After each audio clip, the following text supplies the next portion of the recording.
2025 ऐसा होने जा रहा है जिसमें चारों ग्रह राशि बदलेंगे और सिंह राशि के ऊपर इसका क्या असर आएगा ये जानने की कोशिश करेंगे। उनका गोचर अच्छा होता है, तो कुल मिलाकर एक गोचर आपके लिए अच्छा है, गुरु का बहुत अच्छा होने जा रहा है।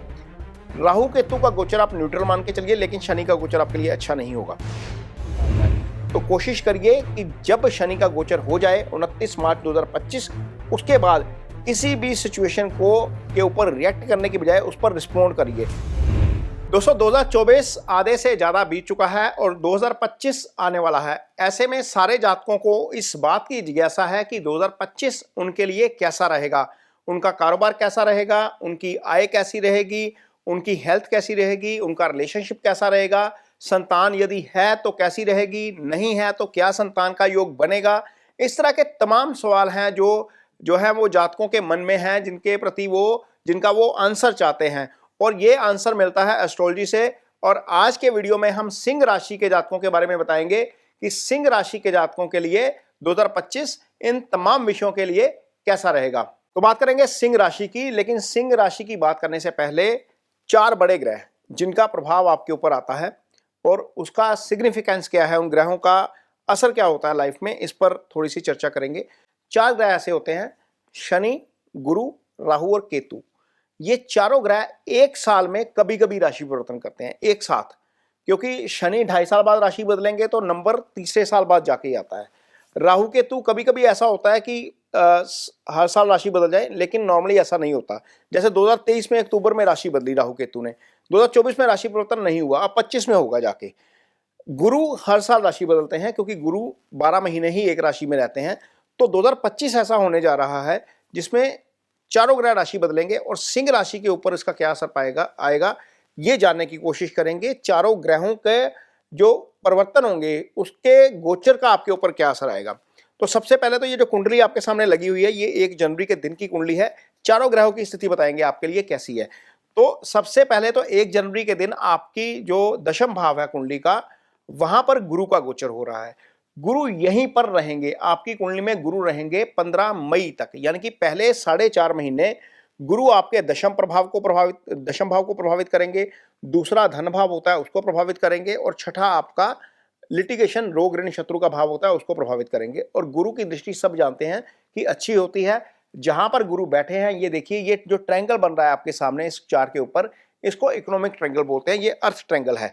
तो यहां पर गुरु पहले 4.5 महीने आपका इकोनॉमिक ट्रायंगल एक्टिवेट रखेंगे। अब बात करते हैं शनिदेव की। शनिदेव आपकी कुंडली में इस समय सप्तम भाव से गोचर कर रहे हैं। सप्तम भाव में आपकी कुंडली में शनिदेव की अपनी राशि कुंभ आती है। हालांकि शनि का गोचर 6ठे भाव में अच्छा होता है, लेकिन सप्तम में हम इसको न्यूट्रल मान के भी चलेंगे, क्योंकि यहाँ पर सब जो है वो शनि अपनी मूल त्रिकोण राशि में है, अष्टम से के मुकाबले अच्छे हैं। लेकिन यहाँ पर ज़्यादा देर नहीं रहेंगे सप्तम में, आगे जाकर अष्टम में आ जाएंगे। अष्टम में आने का मतलब है कि आपकी कुंडली में यहाँ पर शनि की ढैया शुरू हो जाएगी। आपने बहुत सारे वीडियोस देखे भी होंगे कि शनि की ढैया आ रही है सिंह राशि के ऊपर, तो शनि की ढैया भी शुरू हो जाएगी। इसका भी क्या असर रहेगा ये भी चर्चा करेंगे। तो ये 2 ग्रह बदलेंगे, और तीसरा और चौथा ग्रह राहु केतु जो एक ही साथ बदलते हैं, वो 29 मई को जाकर बदलेंगे। इस समय क्या हो रहा है, जो सिंह राशि के जातक हैं उनके लिए दूसरे भाव में और अष्टम में गोचर हो रहा है ये वाला, क्योंकि 6 राशि में इस समय केतु गोचर कर रहे हैं और 12 राशि में इस समय राहु गोचर कर रहे हैं। तो राहु का अष्टम में जाना अच्छा नहीं, केतु का दूसरे भाव में जाना अच्छा नहीं। ये गोचर किसी भी लिहाज से अच्छा नहीं था, दोनों का ही अच्छा नहीं था। यदि केंद्र में हो तो फिर हम थोड़ा सा न्यूट्रल मान के चलें, लेकिन अष्टम का और दूसरे का तो गोचर अच्छा नहीं है, क्योंकि अष्टम आयु स्थान है, ये जो है वो अच्छा स्थान नहीं होता। यहाँ से राहु का गोचर भी अच्छा नहीं है, यहाँ पर राहु की प्लेसमेंट होना भी अच्छा नहीं होता। दूसरा भाव चूंकि धन भाव है, यहाँ पर केतु का गोचर वैसे ही अच्छा नहीं है, तो ये गोचर भी आपके लिए अच्छा नहीं था। ये गोचर आपके लिए थोड़ा सा अब आगे जाकर न्यूट्रल होगा, आगे बताएंगे। 29 मई को आप देखिए कुंडली में आपकी राशि के ऊपर से केतु का गोचर शुरू हो जाएगा और सप्तम में राहु आ जाएंगे, यहाँ पर यह स्थिति होगी। और गुरु का गोचर जो होगा, गुरु का गोचर आप जो है पहले बता दिया आपको कि 15 मई को होगा, वो आगे निकल जाएंगे। और गुरु का गोचर आपकी कुंडली में होगा 15 मई को 11वें भाव में आ जाएंगे वो। अब 11वें भाव में जब गुरु आएंगे तो 11वें भाव का गुरु का गोचर अच्छा होता है। तो कुल मिलाकर एक गोचर आपके लिए अच्छा है, गुरु का बहुत अच्छा होने जा रहा है। राहु केतु का गोचर आप न्यूट्रल मान के चलिए, लेकिन शनि का गोचर आपके लिए अच्छा नहीं होगा। शनि जो है वो समय के कारक ग्रह हैं। शनि आपकी लाइफ में कौन सा इवेंट किस समय होगा ये डिसाइड करते हैं। गुरु ब्लेसिंग्स देते हैं, गुरु ब्लेसिंग्स के कारक हैं। तो यहां पर पहले 4.5 महीने गुरु की ब्लेसिंग्स रहेगी आपके धन स्थान के ऊपर, जहां से इस समय केतु का गोचर हो रहा है। वो भाव गुरु के कारण ही न्यूट्रलाइज है। न्यूट्रलाइज मतलब है कि वहां पर बहुत ज्यादा धन की हानि नहीं है। और यदि गुरु यहां से हटेंगे तो केतु भी वहां से हट जाएंगे, तो वो भाव आपका खाली हो जाएगा। आपकी कुंडली में पूरा साल 3 भाव एक्टिव रहेंगे। तीसरा भाव एक्टिव रहेगा, 5वां भाव एक्टिव रहेगा, 7वां भाव एक्टिव रहेगा। ये एक्टिवेशन भी आपको बताएंगे कि आगे कैसे होती है। किसी भी भाव के ऊपर एक शुभ और एक अशुभ ग्रह का प्रभाव आने के बाद वो भाव एक्टिव हो जाता है। तो जब ये ग्रह तीनों गोचर कर जाएंगे तो आपकी कुंडली में तीसरा, 5वां और 7वां भाव एक्टिव हो जाएगा। अब इसका असर क्या होगा? सबसे पहले तो यह है कि असर क्या होगा। यहां पर देखते हैं कि सबसे पहला गोचर होगा आपकी कुंडली में शनि का। 29 मार्च को शनि आपकी कुंडली में अष्टम भाव में आ जाएंगे। आप शनि की ढैया के प्रभाव में आ जाएंगे।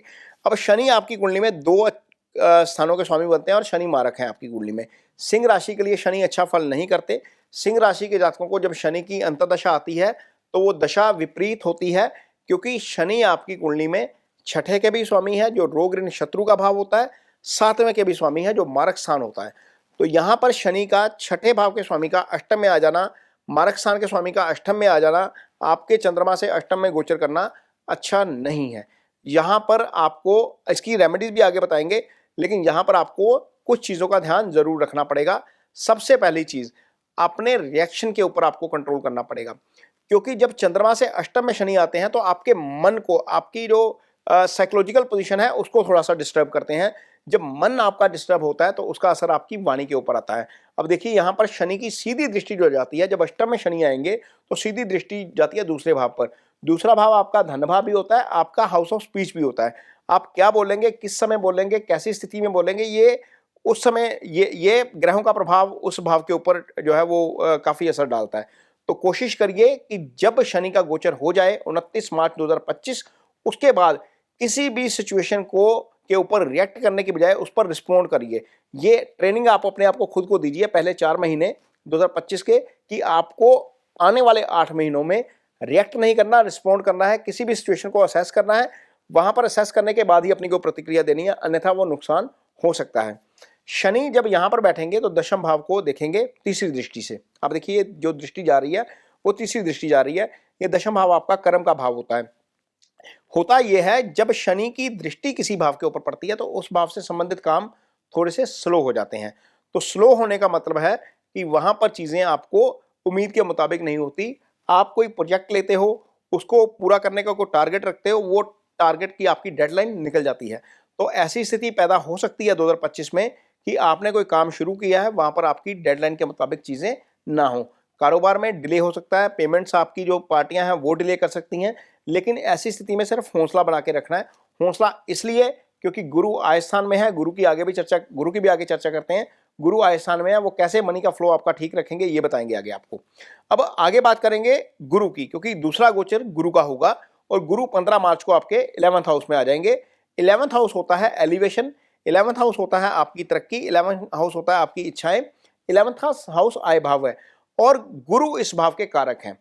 अब गुरु जो है वो यहां पर देख रहे हैं आपकी कुंडली में सीधा पंचम भाव को। शनि की हमने जो चर्चा की है उसमें तीसरी दृष्टि की चर्चा की थी, 7वीं की थी, लेकिन उसकी 10वीं की नहीं की थी, क्योंकि गुरु भी यहां पर देखेंगे। 10वीं दृष्टि आप देखिए शनि की पंचम पे जा रही है, उधर गुरु की भी पंचम पे जा रही है। अब ये पंचम भाव आपका एक्टिव हो गया। पंचम आपका इजी गेन्स होता है। इसका मतलब यह है कि कोई ऐसी कमाई गुरु के गोचर के बाद, शनि तो गोचर कर जाएंगे 29 मार्च को, अप्रैल का महीना तो बीच में है और 15 मई तक वो समय है, 45 दिन का वो समय है जब आपको स्ट्रगल करना पड़ेगा फाइनेंशियल फ्रंट पर। लेकिन जैसे ही गुरु आएंगे, गुरु वो भाव एक्टिव करेंगे, इजी गेन्स का भाव होता है। इसका मतलब यह है कि यदि आप स्टॉक मार्केट में इन्वेस्ट करते हैं, यदि आप प्रॉपर्टी में इन्वेस्ट करते हैं, किसी भी जगह पर इन्वेस्ट करते हैं जहां पर आपको लगता है कि थोड़ा सा इजी गेन्स आ सकता है, तो वहां पर गुरु की कृपा आनी शुरू हो जाएगी। 15 मई के बाद चीजें फाइनेंस के लिहाज से, पैसे के लिहाज से आपके लिए अच्छी होंगी। अब यहां पर स्थिति यह है कि जो गुरु है वो गुरु आपकी कुंडली में पंचम भाव के स्वामी भी है। अब पंचमेश जो है वो 11th हाउस में आ गया। पंचम के कारक भी गुरु होते हैं। सिंह राशि के लिए गुरु बहुत अच्छे ग्रह हैं और गुरु पंचम भाव के कारक भी होते हैं, 11th के कारक भी होते हैं। तो 11th का कारक 11th में बैठ गया, वहां से पंचम को देख रहा है, वो उसका अपना भाव भी है, उस भाव के वो गुरु कारक भी हैं। तो ये क्या करेंगे, यदि आपके यहाँ पर संतान नहीं है तो आपको संतान होगी। यहाँ पर 15 मई के बाद सिंह राशि के जातक जो है वो संतान की एक्सपेक्टेशन कर सकते हैं। यदि संतान है तो संतान पक्ष से अच्छी खबर भी डेफिनेटली जरूर आएगी। ये भी गुरु की ब्लेसिंग्स के कारण होगा, ये आपको इसके डेफिनेटली रिजल्ट मिलेंगे। अब गुरु यहाँ पर बैठे हैं तो एक दृष्टि जा रही है गुरु की सप्तम भाव के ऊपर, जो 9th एस्पेक्ट है। सप्तम भाव क्या होता है? सप्तम भाव के पार्टनर का भाव होता है। पार्टनरशिप में कोई भी काम करना है आपने तो गुरु के गोचर के बाद ही करिएगा। 15 मई के बाद वो भाव गुरु के प्रभाव में आ जाएगा, तो पार्टनरशिप के काम के लिहाज से 15 मई के बाद का समय अच्छा है। ये भाव पार्टनर के साथ साथ लाइफ पार्टनर का भी होता है। लाइफ पार्टनर को लेकर यदि कोई कंफ्यूजन है, कोई उनको हेल्थ इश्यू चल रहा है या आपकी मैरिज हुई नहीं है, वो 7th एक्टिव होने से वो मैरिज भी हो सकती है। तो यानी कि जिनकी संतान नहीं है उनको संतान हो सकती है, जिनकी शादी नहीं है उनकी शादी हो सकती है, पार्टनर के साथ तालमेल बेटर हो सकता है। अब देखिए गुरु की एक दृष्टि जा रही है आपके तीसरे भाव के ऊपर, ये पंचम दृष्टि है। तीसरा भाव आपके भाई का भाव होता है, छोटा भाई यहीं से देखा जाता है। और तीसरा भाव आपकी कुंडली में पराक्रम का भाव होता है। इसका मतलब यह है कि 15 मई के बाद आप जो भी डिसीजन लेंगे उसमें पूरी कन्विक्शन के साथ काम करेंगे, पूरी डिटर्मिनेशन के साथ काम करेंगे। यहाँ पर आपको डेफिनेटली भाई के पक्ष से फायदा हो सकता है, भाई की हेल्थ अच्छी रह सकती है, भाई का तालमेल ज़्यादा बेटर हो सकता है, तो डेफिनेटली इससे भी आपको लाभ होगा। यानी कि कुल मिलाकर जो चीज़ें शनि की अष्टम ढैया जो है वो आकर थोड़ी सी डिस्टर्ब करने वाली थी, उसको आकर गुरु बैलेंस करेंगे 2025 में 15 मई के बाद। अब अगला गोचर जो होना है आपकी कुंडली में वो 29 मई को होगा, वो होगा राहु और केतु का गोचर। अब राहु यहाँ पर अष्टम भाव में गोचर कर रहे हैं। अष्टम दुर्घटना का भाव होता है। राहु का अष्टम में गोचर अच्छा नहीं होता, केतु मारक स्थान पे बैठे हुए हैं, ये भी जो है वो स्थिति अच्छी नहीं थी। हालांकि चंद्रमा के ऊपर से भी राहु केतु का गोचर अच्छा नहीं होगा, क्योंकि चंद्रमा के ऊपर से राहु केतु आ जाएंगे। केतु डिससेटिस्फेक्शन पैदा करते हैं।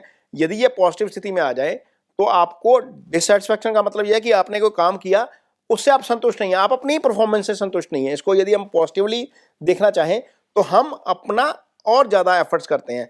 केतु क्या करते हैं? केतु रिसर्च के कारक ग्रह हैं, केतु आपको डीप लेके जाते हैं चीजों में।